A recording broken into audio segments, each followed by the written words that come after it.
क्या आप जानते हैं कि सुपरमार्केट की जो रैक्स होती हैं वो आपसे बात करती हैं? कैसे जानेंगे इस वीडियो में। हेलो एवरीवन, आज के इस वीडियो में बात करेंगे शेल्फ टॉकर के बारे में, जिससे आपको ये पता चलेगा कि कैसे हमारी सुपरमार्केट में जो हमारी शेल्फ्स होती हैं, हमारी जो रैक्स होती हैं, वो कस्टमर से बात करती हैं। तो आज इस वीडियो में हम शेल्फ टॉकर के बारे में जानेंगे, जिसमें सबसे पहले हम डिस्कस करेंगे कि शेल्फ टॉकर होता कैसा है और वो दिखता कैसा है। सेकंड, इसके बेनिफिट्स क्या हैं और चार ऐसे कौन से इंपॉर्टेंट बेनिफिट हैं जो हमें शेल्फ टॉकर के बारे में जानना बहुत ज़्यादा जरूरी है, जो हमारी डायरेक्ट सेल के ऊपर कहीं ना कहीं फायदा पहुंचाते हैं। और उसके बाद हम बात करेंगे 3 टाइप के शेल्फ टॉकर के बारे में कि हम अपने सुपरमार्केट में किस किस टाइप के शेल्फ टॉकर लगा सकते हैं। आई एम श्योर जब भी आप लोगों ने कोई ना कोई सुपरमार्केट विजिट करा होगा तो आपने इस टाइप के कुछ टैग्स देखे जरूर होंगे। ये टैग जनरली कस्टमर को एक इंफॉर्मेशन देने के लिए सुपरमार्केट्स के ओनर लगाते हैं, जिससे उनकी बहुत सारी चीज़ों का फायदा होता है। सबसे बड़ा फायदा होता है जिसको हम बोलते हैं ड्रॉ कस्टमर अटेंशन। हम इस टैगिंग के साथ, इस शेल्फ टॉकर के साथ हम कस्टमर की अटेंशन को ग्रैब कर सकते हैं। आप ये समझिए, जब भी कोई भी कस्टमर आपके सुपरमार्केट के अंदर आएगा तो अगर उसको कहीं पे भी कोई नॉमेनक्लेचर, कोई तरह की टैगिंग नहीं हुई, कोई तरह से डिस्प्ले बोर्ड नहीं लगे होंगे, तो वो हर चीज़, चाहे वो ऑफर्स के बारे में हो, चाहे वो किसी भी चीज़ के बारे में हो, प्रमोशन के बारे में हो, वो सब आपको बताने के लिए कोई ना कोई इंप्लॉय लगाना पड़ेगा, कोई ना कोई तरीके से अलग प्रोसेस अपनाने पड़ेंगे। लेकिन वहीं अगर आपके ये टैग लगे हुए हैं तो वो कस्टमर की अटेंशन को सबसे पहले ग्रैब करते हैं। और कस्टमर की अटेंशन ग्रैब करने का फायदा ये होता है कि कस्टमर उस पार्टिकुलर सेक्शन पे रुकेगा भी और वहां पर वो उस प्रोडक्ट को परचेज भी करेगा, जिसका डायरेक्ट इंपैक्ट आपकी सेल के ऊपर होता है। सेकंड एडवांटेज है सेल अनाउंसिंग। एक बहुत बड़ा फायदा सुपरमार्केट के अंदर होता है अगर हम अपनी प्रॉपर तरीके से शेल्फ टॉकर का यूज कर रहे हैं, कि हमें जब कभी भी अपने सुपरमार्केट के अंदर, चाहे वो फेस्टिवल का टाइम हो, चाहे वो किसी भी एक इंटरेक्शन का टाइम हो, या आप कोई इवेंट ऑर्गेनाइज कर रहे हैं, तो उसी टाइम पे जब अगर आप कोई सेल अनाउंस कर रहे हैं अपने सुपरमार्केट के अंदर, तो उसके लिए अगर आपने ये शेल्फ टॉकर को यूज करा है सही तरीके से, आपने अपनी जो इन्फॉर्मेशन है उस टैग के थ्रू अपने सुपरमार्केट में शेल्फ में उस पार्टिकुलर सेक्शन में लगा रखी है, तो भी आपको वहां पर कोई फिजिकली मैन पावर को लगाने की जरूरत नहीं पड़ती है और आपकी जो सेल होती है वो ऑटोमेटिकली बढ़ना चालू हो जाती है। थर्ड एडवांटेज है इंट्रोड्यूसिंग अ न्यू प्रोडक्ट। ये बहुत बड़ा एक फैक्टर है सुपरमार्केट के अंदर कि जब कभी भी आपको एज अ ओनर कोई न्यू प्रोडक्ट अपना लॉन्च करना है, या आपने देखा होगा जो भी ब्रांडेड कंपनी होती है जिनके प्रोडक्ट हम अपने सुपरमार्केट में रखते हैं, वो कोई अपना प्रोडक्ट नया लॉन्च करते हैं तो वो इस टाइप की टैगिंग करती हैं, वो इस टाइप के पोस्टर्स, वो इस टाइप के जो शेल्फ टॉकर्स होते हैं वो आपके सुपरमार्केट में लगाना चाहते हैं। या अगर एज अ ओनर आप अपनी सुपरमार्केट में अपना खुद का कोई प्रोडक्ट लॉन्च कर रहे हैं तो वहां पर भी उस प्रोडक्ट के इंट्रोड्यूसिंग के टाइम पे आपको इस टाइप के शेल्फ टॉकर से बहुत ज्यादा फायदा होता है, जिससे आपकी सेल के अंदर बहुत ज्यादा फर्क पड़ता है। और नंबर 4 एडवांटेज है जिसको हम बोलते हैं मूव स्लो सेलिंग प्रोडक्ट। ये बहुत ज्यादा इंपॉर्टेंट हो जाता है हमारी सुपरमार्केट के अंदर, क्योंकि बहुत सारे ऐसे प्रोडक्ट होते हैं कभी एक पार्टिकुलर टाइम पे आने के बाद जो कि नियर बाय एक्सपायरी है, अगर आप उसे वापस नहीं कर पा रहे हैं, या जो प्रोडक्ट हैं कुछ स्लो मूविंग हो चुके हैं, आपको उसको बंडल पैक बना के निकालना है, आप उसे बाय वन गेट वन करके निकालना है। इन सब की इंफॉर्मेशन अपने कस्टमर को बहुत आसानी से देने के लिए आपके पास शेल्फ टॉकर का प्रोसेस बहुत अच्छा होना चाहिए। अगर आपने सोचिए कि आपने शेल्फ टॉकर के अंदर ये इंफॉर्मेशन लगा रखी है पार्टिकुलर सेक्शन के अंदर या उस शेल्फ के अंदर, तो अब आपको कोई मैन पावर लगाने की जरूरत नहीं है, आपको कुछ बताने की जरूरत नहीं है। वो शेल्फ टॉकर ही अपने आप उस प्रोडक्ट को सेल आउट कर रहे हैं, जिसका इंपैक्ट आपका जो स्लो मूविंग प्रोडक्ट है, जो आपके पैसे कैश फ्लो ब्लॉक हो चुका है, उसको भी मूव करने में काम आता है और उससे कहीं ना कहीं आपकी सेल के अंदर डायरेक्ट इंपैक्ट पड़ता ही पड़ता है। इन चारों एडवांटेज को जानने के बाद अब आपको ये शेल्फ टॉकर की इंपॉर्टेंस के बारे में पता चल गया होगा। लेकिन एक उसके एडवांटेज जो इन चारों प्रोसेस के अंदर बहुत ज्यादा कॉमन है, जिसको आमतौर से हम अंडररेटेड कर देते हैं, वो है मैन पावर सेविंग। आपने सेल अनाउंस करी, आपने अपने स्लो मूविंग प्रोडक्ट को बढ़ाया, आपने कोई न्यू प्रोडक्ट को इंट्रोड्यूस करा, इन सब को करने के लिए अगर आपने शेल्फ टॉकर लगाए तो कहीं ना कहीं डायरेक्ट और इनडायरेक्ट ये शेल्फ टॉकर आपके एक्सपेंसेस को बचा रहे हैं, ये आपकी मैन पावर की कॉस्ट को बचा रहे हैं। तो आपकी सुपरमार्केट में शेल्फ टॉकर होना, एक सही तरीके से उसका नॉमेनक्लेचर, उसका प्लेसमेंट होना बहुत ज्यादा जरूरी है। अब मूव करते हैं नेक्स्ट पॉइंट के बारे में, जो कि है type of shelf talker. Basically हम अपने सुपरमार्केट में जितने भी तरह के शेल्फ टॉकर लगाते हैं उसको हम 3 कैटेगरी में डिवाइड करते हैं। पहला जो शेल्फ टॉकर है उसको हम बोलते हैं discount shelf talker. I am sure कि डिस्काउंट शेल्फ टॉकर के बारे में आप लोग जानते होंगे, क्योंकि जब कभी भी आपने किसी सुपरमार्केट में विजिट करा होगा तो आपको हर एक प्रोडक्ट के सामने एक टैग दिखा होगा, एक शेल्फ टॉकर दिखा होगा, एक प्रिंटेड फॉर्म में होता है, जिसके ऊपर प्रोडक्ट का MRP, प्रोडक्ट का सेलिंग प्राइस, प्रोडक्ट का ऑफ, प्रोडक्ट की इन्फॉर्मेशन, बहुत सारे अलग अलग पैटर्न होते हैं इसको दिखाने के, जो साइज के हिसाब से, प्रोडक्ट के हिसाब से चेंज हो जाता है। वो सब आपने देखे होंगे, तो वहां पर आपको पता चलता है इस पार्टिकुलर प्रोडक्ट के ऊपर कितना डिस्काउंट है। वो टैग लगाने के पीछे मोटिव ये होता है कि हम उस पार्टिकुलर प्रोडक्ट का जो डिस्काउंट है वो कस्टमर को बताना चाहते हैं, ताकि कस्टमर जो प्राइस ओरिएंटेड कस्टमर हैं वो उस प्रोडक्ट को परचेज कर सके। यहाँ पर हमें एक बात जानना बहुत ज़्यादा इंपॉर्टेंट है कि जो हमें डिस्काउंट होता है, डिस्काउंट शेल्फ टॉकर होता है,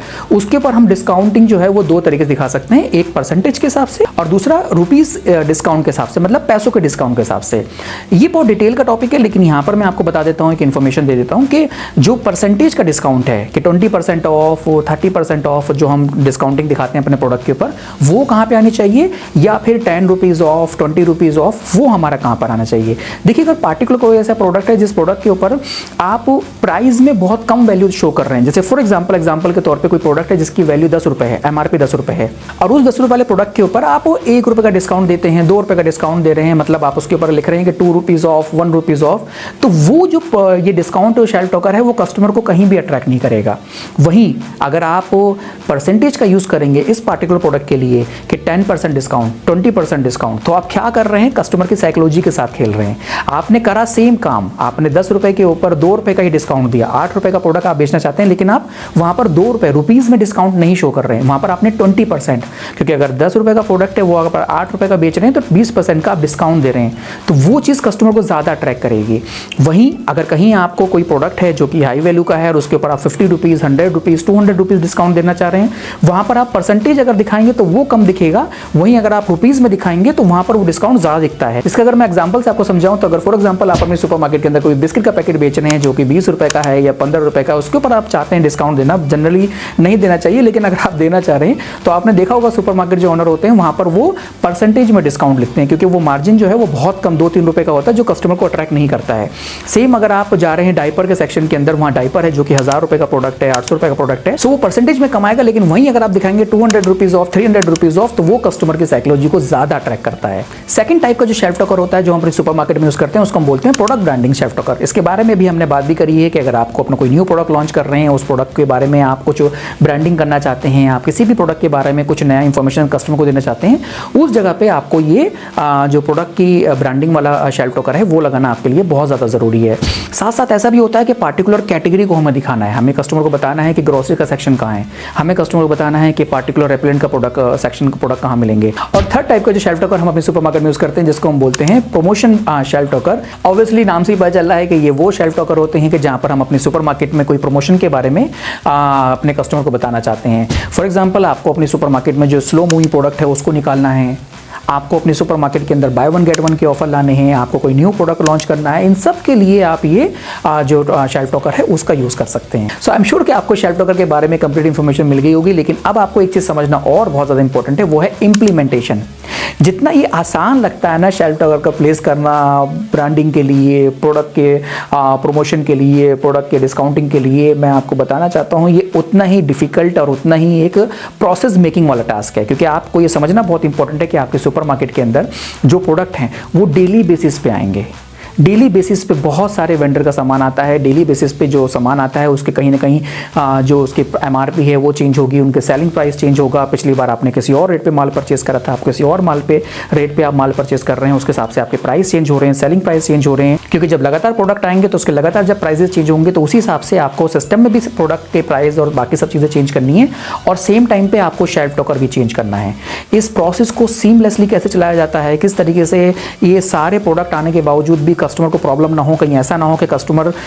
किसी पार्टिकुलर शेल्फ पे जाके देखे, वहाँ पर उसे कोई ऑफर दिखे जिस पे बाय वन गेट वन लिखा हुआ है, वो देख के प्रोडक्ट को उठा के लाए और काउंटर पे बिलिंग के टाइम पे पता चल रहा है कि नहीं ये तो पुराना ऑफर था, खत्म हो गया, वहाँ पर शेल्फ टॉकर चेंज नहीं हुआ है। उस सिनारियो में आप ये समझिएगा कि कस्टमर फिर डिस्टर्ब होगा, वो आपसे फाइट करेगा। लड़ाइयाँ जो सुपर मार्केट में होती हैं कस्टमर के साथ, वो इसी वजह से आपको सबसे ज़्यादा देखने को मिलती हैं। और यहाँ पर मैं एक चीज़ हाईलाइट करना चाहता हूँ कि जितने भी लोग नए स्टार्टिंग सुपर मार्केट खोलते हैं वहाँ पर स्टार्टिंग में शेल्फ टॉकर लगाते हैं, लेकिन बाद में उसको जो बंद करते हैं वो इसलिए करते हैं क्योंकि उसको मेंटेन करना प्रोसेस को उनके लिए आसान नहीं होता, क्योंकि उनके उसके बारे में प्रोसेस के बारे में नहीं मालूम है किस तरीके से ये सब चीज़ें करी जाती हैं। क्योंकि बार बार अगर वो सेल पुराना वाला शेल्फ टॉकर रखा होगा और कस्टमर उसको लेके जाएगा, कस्टमर फिर आके देखेगा बिलिंग काउंटर पे, अगर वो उसे प्रोडक्ट नहीं मिल रहा है तो फिर वो फाइट होती हैं और बहुत सारी डिस्टर्बेंस होती हैं, जिसको आमतौर से एक न्यू जो सुपर मार्केट ओनर होता है वो अपनी सुपर मार्केट में नहीं चाहते हैं। लेकिन अगर आप इसी वजह से, इस प्रोसेस की इंफॉर्मेशन ना होने की वजह से इसको हटाते हैं तो आप अपनी सेल के अंदर कहीं ना कहीं बहुत बड़ा नुकसान उठाते हैं। सो अगर आप भी अपने सुपर मार्केट में शेल्फ टॉकर के प्रोसेस के बारे में कंप्लीट इंफॉर्मेशन लेना चाहते हैं, एक ऐसी सुपर मार्केट बनाना चाहते हैं जो कि प्रोफेशनल सुपर मार्केट हो, एक प्रॉफिटेबल सुपर मार्केट हो, और एक ऐसी सुपर मार्केट जो अपने आप सुपर मार्केट काम करे, जिसमें आपके एज अ ओनर बहुत ज़्यादा इन्वॉल्वमेंट ना हो, तो उन सब के बारे में, उस पूरे प्रोसेस के बारे में डिटेल में जानने के लिए इस चैनल को सब्सक्राइब करें और इस दिए गए नंबर पर जाकर कंसल्टेशन के बारे में आप मालूम करें, जिसमें आप पता करें कि कैसे एक प्रोफेशनल सुपरमार्केट बनाई जाती है। आई होप कि आपको ये वीडियो अच्छा लगा होगा, इन्फॉर्मेटिव लगा होगा। वीडियो को लाइक करिए, शेयर करिए, चैनल को सब्सक्राइब करिए। मिलते हैं एक नए वीडियो में एक नए टॉपिक के साथ। This is Ali signing off.